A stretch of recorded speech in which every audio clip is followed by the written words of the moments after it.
Hello everyone, welcome back to my channel.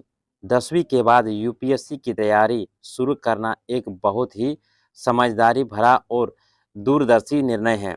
अगर आप इतनी ही छोटी उम्र में अपने लक्ष्य को पहचानना लेते हैं, तो आपके पास एक लंबा समय हो सकता है। खुद को मजबूत नींव से तैयारी करना, इस लेख में हम और इस वीडियो में हम आपको खुद को मजबूत नींव तैयार करने का ऐसा वीडियो बताता हूँ। विस्तार से समझेंगे कि 10वीं के बाद यूपीएससी की तैयारी कैसे शुरू करें, किन विषयों पर ध्यान देना चाहिए, कौन सी रणनीति अपनाना चाहिए और कौन सी गलतियाँ पहचानना चाहिए और कौन सी गलतियों से बचना चाहिए। नंबर 1, सबसे पहले समझिए कि यूपीएससी क्या है। अपनी यानी union public service commission Bharat सरकार की वह संस्था है जो आईएएस, आईपीएस, आईएफएस, आईआर जैसी प्रतिस्पर्धा नौकरियों के लिए परीक्षा में आयोजित करती है। इस परीक्षा को सीएस सिविल सर्विस एग्जामिनेशन कहा जाता है, यानी 3 चरण में होता है। नंबर 1, प्रीलिम प्रारंभिक परीक्षा। नंबर 2, मेंस मुख्य परीक्षा। नंबर 3, इंटरव्यू, जिसे साक्षात्कार व्यक्ति की परीक्षण किया जाता है। अब जब आप 10वीं के बाद में हैं, तो इसका मतलब है कि आपके पास लगभग 5 से 6 साल है और अपने बेस को मजबूत करने और इन तीनों चरणों के लिए खुद को तैयारी करने के लिए अच्छा मौका है। नंबर 2, 10वीं के बाद सही स्ट्रीम का चुनाव करें। जैसे यूपीएससी की तैयारी में किसी भी स्ट्रीम को छात्र साइंस, कॉमर्स, आर्ट्स सफल हो सकते हैं, लेकिन आर्ट्स ह्यूमैनिटी स्ट्रीम सबसे अनुकूल माना जाता है, क्योंकि इसमें विषय आते हैं जो सीधे यूपीएससी से जुड़े होते हैं। नंबर 1, अगर आप आर्ट्स चुनते हैं तो आपके विषय में इतिहास, राजनीतिक विज्ञान, पॉलिटिकल साइंस, भूगोल, ज्योग्राफी, अर्थशास्त्र, इकोनॉमिक्स से यह यूपीएससी में जीएस जनरल स्टडी पेपर का हिस्सा है और इसलिए 10वीं और 11वीं और 12वीं में इन्हें अच्छे से पढ़ना यूपीएससी में फ़ायदा हो सकता है। अगर आप साइंस या कॉमर्स चुनते हैं तो कोई दिक्कत नहीं है। आप अपनी स्ट्रीम के साथ जनरल स्टडी की बेसिक समझ बना सकते हैं। यूपीएससी में किसी भी स्ट्रीम को ग्रेजुएट उम्मीदवार को भाग ले सकते हैं, अर्थात नहीं। नंबर 3, 10वीं और 11वीं में जनरल अवेयरनेस और करंट अफेयर की आदत डालें। यूपीएससी की तैयारी का सबसे बड़ा हिस्सा है करंट अफेयर। करंट अफेयर होता है 10वीं के बाद से ही रोजाना समाचार पत्र पढ़ना, न्यूज़पेपर पढ़ने की आदत डालें। आप चाहते हो कि जैसे द हिंदू, इंडियन एक्सप्रेस या दैनिक जागरण, राष्ट्र संकरण पढ़ सकते हैं। ध्यान देने योग्य बात यह है, सिर्फ राजनीतिक खबर नहीं, अंतर्राष्ट्रीय संबंध भी पढ़ना जरूरी है और अर्थव्यवस्था, पर्यावरण, विज्ञान और तकनीक के साथ जुड़े रहते हैं, जैसे जुड़े प्रश्नों से भी पूछे जाते हैं। हर दिन में नोटबुक में मुख्य खबरों को 4 से 5 पॉइंट लिखे और यह आदत अपनी मेंस आंसर राइटिंग और इंटरव्यू प्रिपरेशन में बहुत मददगार मिलती है। नंबर 4, 11वीं और 12वीं में यह किताब में विषयों में ध्यान दे। यूपीएससी की तैयारी एनसीईआरटी बुक हैं।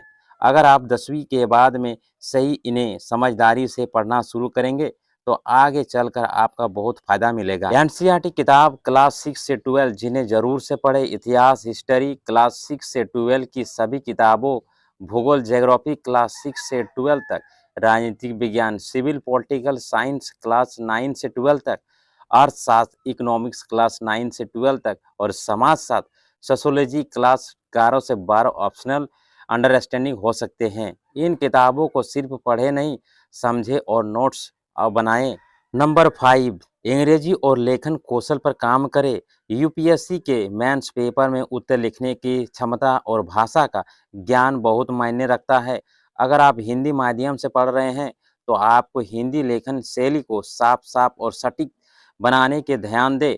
अगर आप अंग्रेजी माध्यम से पढ़ रहे हैं तो आपको इंग्लिश कंप्रेसिव और वोकैब्युलरी सुधारें। आप प्रतिदिन एक छोटा निबंध लिखने का अभ्यास शुरू कर सकते हैं, जैसे जलवायु परिवर्तन, भारत के संविधान, स्वच्छ भारत का अभियान आदि से आप लिखना आरंभ कर सकते हैं।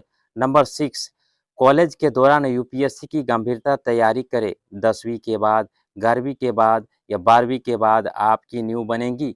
कॉलेज ग्रेजुएशन के 3 साल आपके लिए कोर्स यूपीएससी प्रिपरेशन का समय होता है। इस दौरान आप यूपीएससी का सिलेबस और प्रीवियस ईयर पेपर को पढ़ें। M Laxmikanth polity, spectrum modern history, NCERT G C. लियो ज्योग्राफी जैसी किताबों को पढ़ना शुरू करें। एक वैकल्पिक विषय को ऑप्शनल सब्जेक्ट चुनने का विचार रखें और ऑनलाइन ऑफलाइन टेस्ट सीरीज साथ अपनी तैयारी को परखते रहिए। अपने ऑप्शनल सब्जेक्ट का चयन सोच समझ के करना ताकि यूपीएससी मेंस एग्जाम में हेल्प हो सके। नंबर 7, मोबाइल और सोशल मीडिया का सही उपयोग करें। 10वीं के बाद से सोशल मीडिया को सीखने के साधन और रूप से इस्तेमाल करें। यूट्यूब पर कई चैनल हैं जो शुरुआत में छात्रों को यूपीएससी के बेसिक जानकारी सिखाते हैं और हम मेरा चैनल के साथ जुड़े रहें क्योंकि मैं इस चैनल में बहुत तरह का कंटेंट देता हूँ।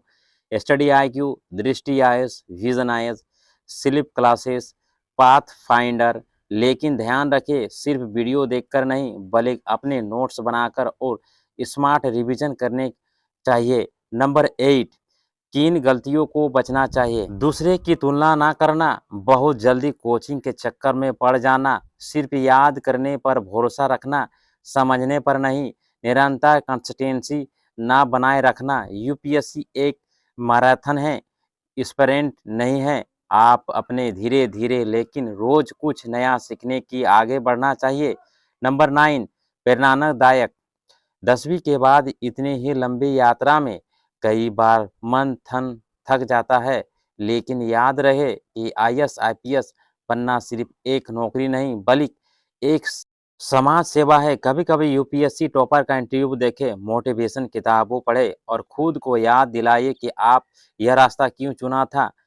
10वीं के बाद यूपीएससी की तैयारी करने से मतलब है कि आप अपने भविष्य की मजबूत नींव रख कर रहे हैं। अगर आप 11वीं में से ही दिशा में सही किताबों के साथ-साथ तैयारी करते हैं और सही आदतों के साथ आगे बढ़ते हैं, तो आप ना सिर्फ यूपीएससी क्लियर कर सकते हैं, बल्कि उस पहले ही प्रयास में यूपीएससी को पास कर सकते हैं। अगर आप चाहते हैं कि आपको step by step 5 years UPSC के रैंडम दूँ, तो आप हमें कमेंट में बता सकते हैं। दोस्तों, हमारे ये चैनल बस यूपीएससी तैयारी करने के लिए है और सभी विषय और सभी एग्ज़ाम की और कॉम्पिटिटिव तैयारी करने के लिए यह चैनल बनाया गया हो। आप हमें हमारे चैनल के साथ जुड़ सकते हैं।